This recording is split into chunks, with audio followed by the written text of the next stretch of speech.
तो फिल्म की शुरुआत होती है एक लड़की से जो प्लास्टिक सर्जरी के बाद अपनी बॉडी से पट्टियां हटा रही थी। ये लिली को थी जिसने खूबसूरत दिखने के लिए फेस की ही नहीं पूरे जिस्म की सर्जरी करवा ली थी। दूसरी तरफ हमें एक पुलिस ऑफिसर मिस्टर असाडा को दिखाया जाता है। वो और उसकी असिस्टेंट इस टाइम लिलिको के ही बारे में बातें कर रहे थे। लिलिको ने सर्जरी करवाई थी फेम हासिल करने के लिए, यानी मशहूर होने के लिए। लोग नहीं जानते थे कि लिलिको का जिस्म और चेहरा असली नहीं है, पर मिस्टर असाडा ये बात जानते थे। वो अपनी असिस्टेंट से कहते हैं कि मुझे कभी भी लिलिको की बोन्स और मसल्स की मूवमेंट सेम नहीं लगी। साफ मतलब है कि उसने बहुत सारी सर्जरीज करवाई हुई हैं और उसकी खूबसूरती बस ऐसे ही है जैसे कोई फल बाहर से बहुत खूबसूरत दिख रहा हो लेकिन अंदर से गल सड़ गया हो।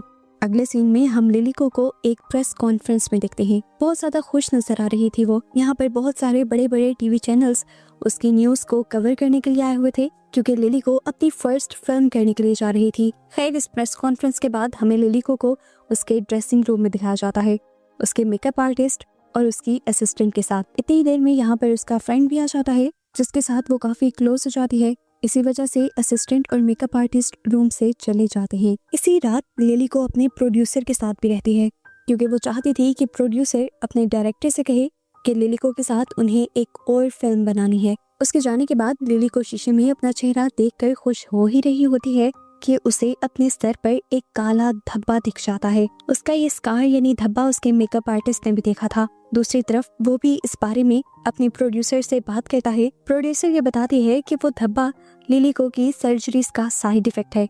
ये सर्जरीज भी सारी प्रोड्यूसर ने ही करवाई थी ताकि उसके जरिए लिलिको खूबसूरत हो और लिलिको की खूबसूरती के जरिए उसकी कंपनी भी पैसा कमाए। इस बड़े राज को छुपाने के लिए प्रोड्यूसर मेकअप आर्टिस्ट को अपनी एक कीमती रिंग भी दे देती है, ये कहते हुए कि मैं जानती हूँ तुम इसका अच्छा ख्याल रखोगे।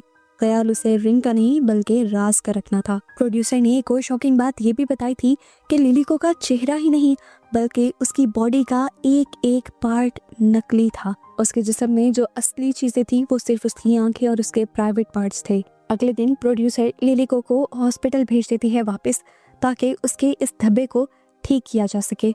जहाँ क्लिनिक में लिलिको नोटिस करती है कि और भी लड़कियां अपने ऊपर से कंट्रोल खोए हुए यहाँ पर आई थी क्योंकि सर्जरीज के साइड इफेक्ट में उनकी बॉडी और भी ज्यादा बदसूरत दिखने लगी थी और डॉक्टर्स उनको ठीक भी नहीं कर पा रहे थे। इससे पहले कि लिलिको उस लड़की से जाकर बात कर पाती, लिलिको को डॉक्टर्स अपने पास बुला लेते हैं। दूसरी तरफ हमें मिस्टर असाडा को दिखाया जाता है जो एक नगूमी नाम की लड़की के केस की इन्वेस्टिगेशन कर रहे थे जिसकी डेड बॉडी उसके फ्लैट से बुरी हालत में मिली थी। मिस्टर असाडा अपने कुलीग को बताते हैं कि उस लड़की का एक्स हस्बैंड भी उसी ब्यूटी क्लिनिक के लिए काम करता है जिसका केस हम पहले भी देख रहे हैं। ये क्लिनिक इलीगली इंसानों के ऑर्गन्स, बोन्स और स्किन का यूज करते हैं अपनी सर्जरीज में और ज्यादातर सर्जरीज ब्यूटी पर्पस के लिए होती हैं और इन सर्जरीज के लिए ये क्लिनिक बहुत ज्यादा पैसे चार्ज करते हैं। सिर्फ यही नहीं, इन सर्जरीज के बाद भी बॉडी को नॉर्मल रखने के लिए हर महीने लाखों की मेडिकेशन की जरूरत पड़ती है और अगर कोई अफोर्ड ना कर पाए तो उसको बहुत ही बुरे साइड इफेक्ट्स का सामना करना पड़ता है जिसकी वजह से कुछ लड़कियां तो अपनी जान भी ले लेती हैं। जिस तरह ये अंजाम हमें सामने नजर आ रहा है। मिस्टर असाडा के कलीग्स परेशान थे कि बेचारी लड़कियां इतना भयानक कदम उठा क्यों लेती हैं अपनी सर्जरीज करवाने का। अगले सीन में हमें दोबारा लिलिको को दिखाया जाता है जो कि हर दूसरे फोटोशूट का हिस्सा बनी हुई थी। उसके पास इतने कॉन्ट्रैक्ट्स थे, इतने काम थे कि उसकी नींद तक भी पूरी नहीं हो पा रही थी, लेकिन पैसे और शोहरत के लिए उसने अपनी नींद, तकलीफ सब कुछ छुपाई हुई थी जिसका रिजल्ट उसे मिलता भी है। तकरीबन हर मैगजीन के कवर पेज के ऊपर उसी की फोटो होती है और सभी मैगजीन्स बहुत तेजी से बिक जाते हैं। लाखों लोग लिलिको के फैन बन गए थे, यहाँ तक कि हॉलीवुड से भी लिलिको को फिल्म की ऑफर आ गई थी। एक दिन ऐसे ही अपनी बिजी रूटीन से फारिग होकर लिलिको अपनी असिस्टेंट मिचिको के साथ अपने घर वापस आ रही होती है तो वो मिचिको से सवाल करती है कि तुम मेकअप क्यों नहीं करती। मिचिको जवाब देती है क्योंकि इसका फायदा ही नहीं, मेकअप मेरी बढ़ती हुई एज को तो नहीं छुपा पाएगा। मिचिको ने तो ये बात बिना सोचे समझे कहती थी, लेकिन लिलिको के लिए ये एक बहुत ही बड़ी सोच बन गई थी। जाहिर सी बात थी सर्जरीज उसकी बढ़ती हुई उम्र को तो नहीं छुपा पाएंगी और उस तरह बढ़ती उम्र के साथ उसे शायद काम भी मिलना कम हो जाएगा। इस सोच की वजह से लिलिको काफी डिप्रेस हो जाती है। सोचते हुए उसे ये भी ख्याल आता है कि काश उसके पास कोई ऐसा होता जो उससे सच में प्यार करता, मिचिको उसे दिलासा देती है कि लाखों लोग आपको पसंद करते हैं, पर लिली को कहती है कोई ऐसा नहीं है मेरे पास जो मुझसे प्यार करे बस। इन्हीं बातों को करते हुए वो इस टाइम मिरर के सामने बैठी हुई थी और जैसे ही वो अपने माथे से बाल हटाती है तो देखती है कि उसके सर पे बना हुआ निशान और भी ज्यादा गहरा हो चुका था। उसने जब अपना मेकअप साफ किया तो उसके मुंह पर और भी बहुत से निशान थे और ये देखकर वो रोने लग गई। उसे डर था कि अगर ये निशान या उसकी सच्चाई सबके सामने आ गई कि उसका चेहरा सर्जरी की वजह से खूबसूरत है तो लोग उससे नफरत करने लगेंगे। वो लाखों लोग जो अब उसे पसंद करते हैं वही सब उसके बारे में बातें बनाएंगे। अपने इसी गुस्से और दुख में वो मिचिको के साथ काफी ज्यादती भी कर जाती है। सुबह होते ही वो देखती है कि मिचिको उसके घर पर नहीं थी। उसे घर पर अपनी सिस्टर का कार्ड मिला था जो उसे बता रही थी कि वो भी इसी शहर में आई हुई है स्कूल ट्रिप के साथ और वो उससे मिलना चाहती है। लिली को फौरन उससे मिलने के लिए माँ चाहती है क्योंकि उसे भी अपनी फैमिली याद आ रही थी और वो सालों बाद अपनी बहन से मिल रही थी। लिली को की बहन उसे अपने बहुत सारे मसले बताती है कि कोई भी उसे पसंद नहीं करता, सब बुली करते हैं उसे। तो लिली को उसे भी सर्जरी करवाने का मशवरा देती है और साथ में ये भी कहती है कि सर्जरी का सारा खर्चा मैं खुद अफोर्ड कर लूंगी। यहाँ से फ्री होकर लिली को दोबारा जाती है अपने ब्यूटी क्लिनिक में क्योंकि पिछली रात उसने देख लिया था कि उसकी बॉडी पर और भी बहुत सारे निशान आ गए थे। डॉक्टर नोटिस करते हैं कि इस मर्तबा उसकी स्किन भी ढीली होने लगी थी और उसे भी टाइट करने की जरूरत थी। इसीलिए डॉक्टर एक और सर्जरी करने का डिसाइड करते हैं और ये सर्जरी कम मुंह पर सिलाई कढ़ाई ज्यादा लग रही थी। लिली को के मुंह पे निशान बना दिए गए थे और लिली को बगैर एनेस्थीसिया दिए यानी बगैर सुन किए लिली को का ये ऑपरेशन हो रहा था। सुई के जरिए उसकी स्किन को टाइट किया जा रहा था और लिली को बहुत ज्यादा दर्द हो रहा था। डॉक्टर तब उससे कहते हैं कि ये दर्द तो तुम्हें सहना पड़ेगा लिली को, याद नहीं है इस दर्द से पहले कोई तुम्हें नहीं जानता था। इन सर्जरीज ने ही आज तुम्हारी पहचान बनाई है, जो तुम आज हो वो सब इन सर्जरीज की ही वजह से हो। ये सुनकर बेचारी लिली को कुछ नहीं कहती और इतना दर्द भरा एक और ट्रीटमेंट करवा लेती है और फौरन एक नए शो पर आ जाती है। इस टाइम मिस्टर रसाडा भी उसका शो देख रहे थे। उसके बोलने के अंदाज से वो समझ जाते हैं कि लिली को अब दोबारा कुछ और करवा के आई है और अब वो अपनी असिस्टेंट से कहते हैं कि टाइम आ गया है कि लिली को भी एक्सपोज कर दिया जाए। जबकि दूसरी तरफ जब लिली को की प्रोड्यूसर को ये बात पता चलती है कि लिली को अपनी बहन को पैसे भेज रही है तो प्रोड्यूसर उसे समझाती है कि तुम ज्यादा पैसे अपने घर नहीं भेज सकती क्योंकि लिली को का जो ब्यूटी ट्रीटमेंट हो रहा है वो बहुत ही ज्यादा कॉस्टली है और आज के बाद से लिली को अपनी ब्यूटी ट्रीटमेंट के पैसे भी खुद ही लगाने थे क्योंकि प्रोड्यूसर्स और कंपनी को लिली को पर जितना पैसा लगाना था वो लगा चुके थे और अब वो एक नई मॉडल को ले आए थे यहाँ पर जो लिली को से कहीं ज्यादा खूबसूरत थी और उसकी खूबसूरती नेचुरल भी थी जिसकी वजह से आते ही वो हिट हो जाती है। जो फोटोशूट सारे पहले लिली को मिलते थे वो शूट्स भी आधे से ज्यादा नई मॉडल को मिलने लग जाते हैं।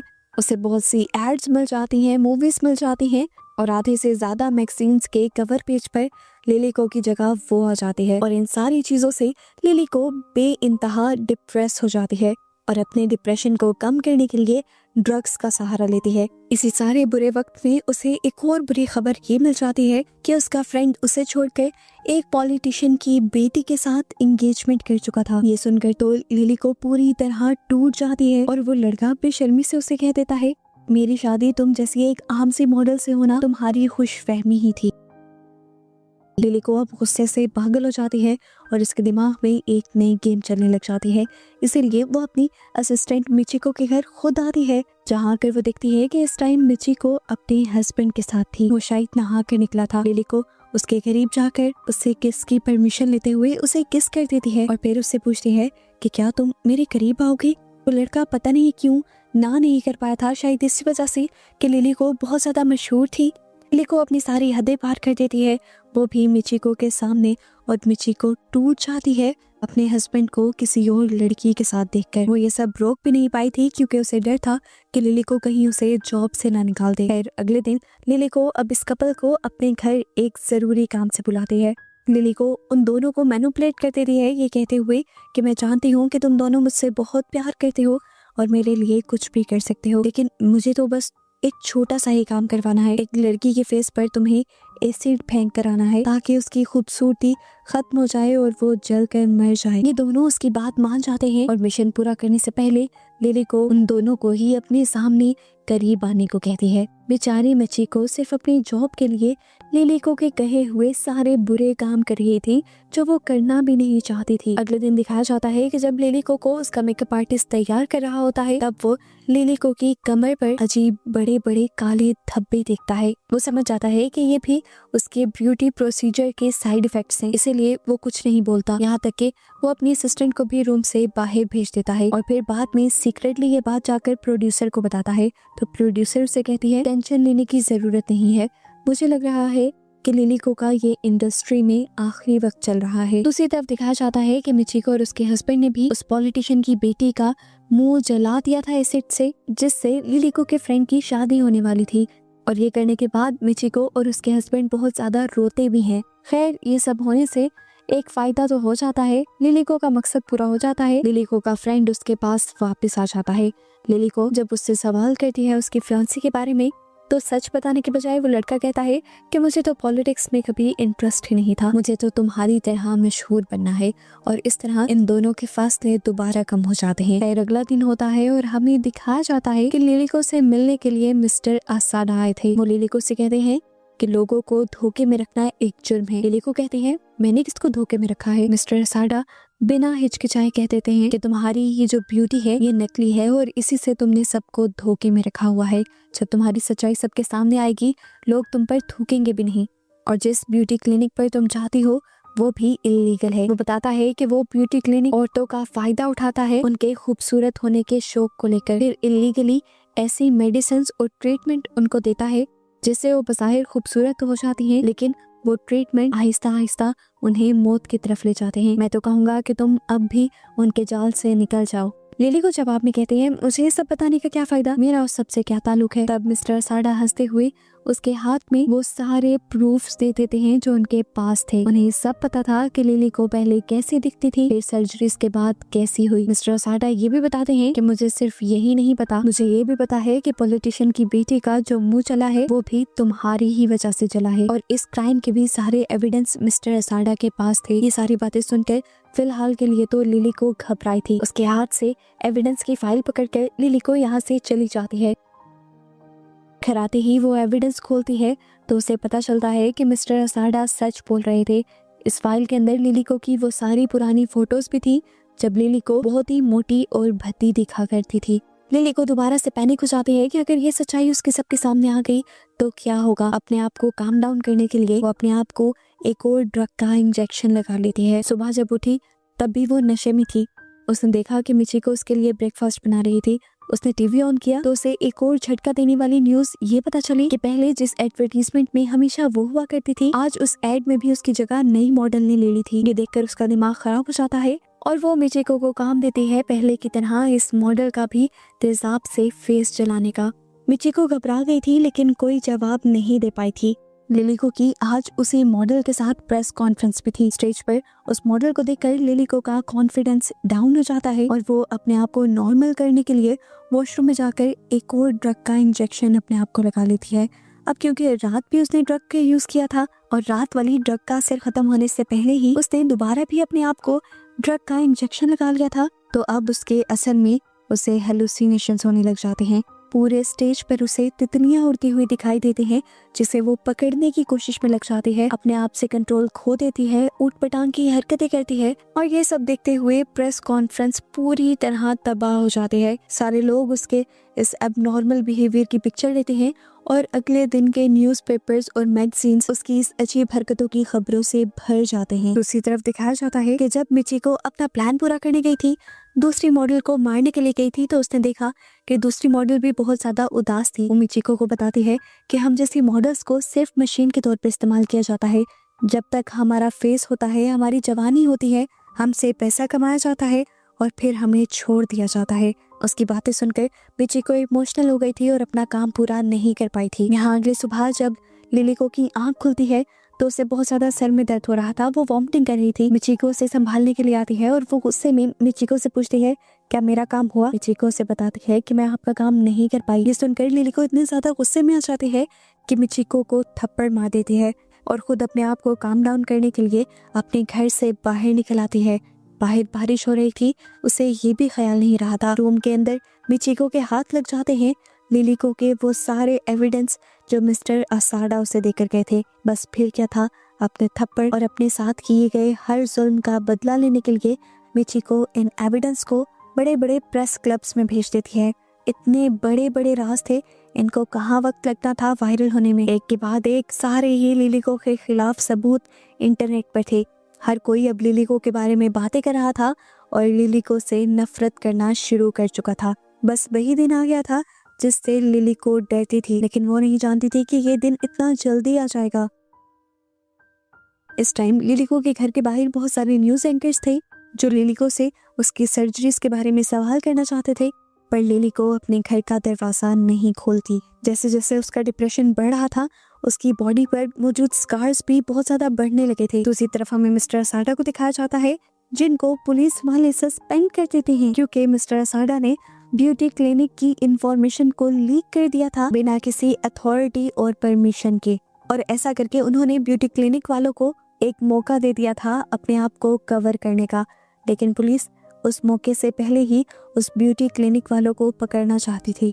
जिस एडवर्टाइजमेंट कंपनी ने लिलिको को इंडस्ट्री में इंट्रोड्यूस करवाया था, उनके ऊपर भी प्रेशर बढ़ जाता है लोगों के सवालों का जवाब देने का। आखिर उन्हें भी प्रेस कॉन्फ्रेंस रखनी पड़ती है और प्रोड्यूसर लिलिको को समझा कर जाती है कि मैंने तुम्हारे लिए एक स्क्रिप्ट लिखी है, इसका एक एक लफ्ज रट लो, तुम इस स्क्रिप्ट के अलावा कुछ नहीं बोलोगी, बाकी सब कुछ हमारा लॉयर संभाल रहेगा। लिलिको की वजह से उनकी कंपनी की रेपुटेशन भी बहुत ज्यादा गिर गई थी। उसके जाने के बाद यहाँ पर मेकअप आर्टिस्ट आ जाता है जो मेकअप के जरिए लिलिको के सारे स्कार्स को, सारे निशानों को छुपा देता है।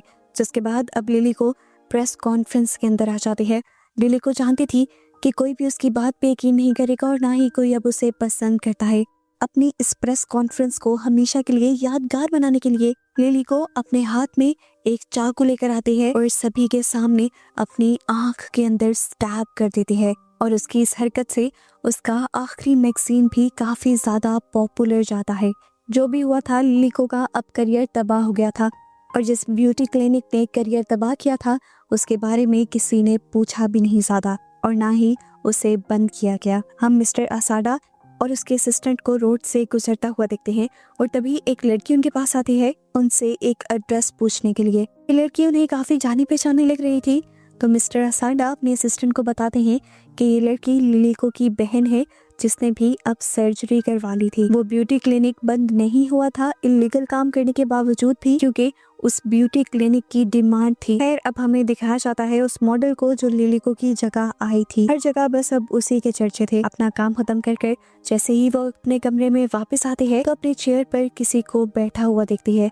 चेयर जैसे ही मुड़ती है तो हमें दिखाई देता है कि ये कोई और नहीं बल्कि लिलिको ही थी, जो नई मॉडल को देखकर स्माइल करती है।